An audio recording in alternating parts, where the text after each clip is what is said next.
Welcome back. This is going to be the first video in a three-part series on how to teach addition. Before we get into the equations and symbols, we really need to first talk about number decomposition. So let's talk about the definition and why it's an important skill for your child to learn.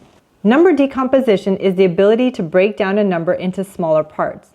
It's an important skill for your child to learn because when they can break apart numbers, they gain a deeper understanding of how those numbers work. And this is going to help lay the foundation for addition, subtraction, multiplication, and division. The best part about teaching number decomposition is that it's simple and easy to do with things you already have. So let's get started.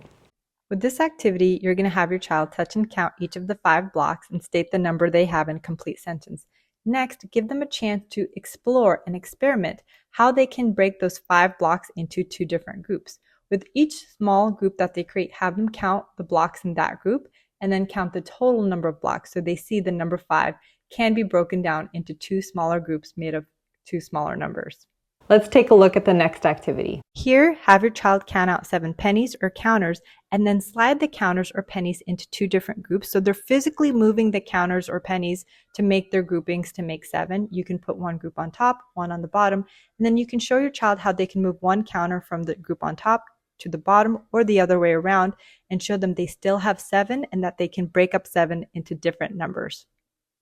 With this last activity, you want your child to match the written form of the number with a corresponding quantity. Here I wrote down the number 6 on one sticky note, and then you can create different groupings of dots on other sticky notes and allow your child to explore and make mistakes in a safe environment as they figure out which groups to put together to make their 6. And when they're ready to, you can also move forward and start breaking down the number into 3 different groups, combining 3 different sticky notes to make that number. If you found this video to be helpful, don't forget to hit the thumbs up and make sure to hit subscribe so you're notified for when part 2 comes out. If you are looking for products to help make sense of math at home and help your child build a strong number sense, check out my shop. It's linked below, and I'll see you in the next one.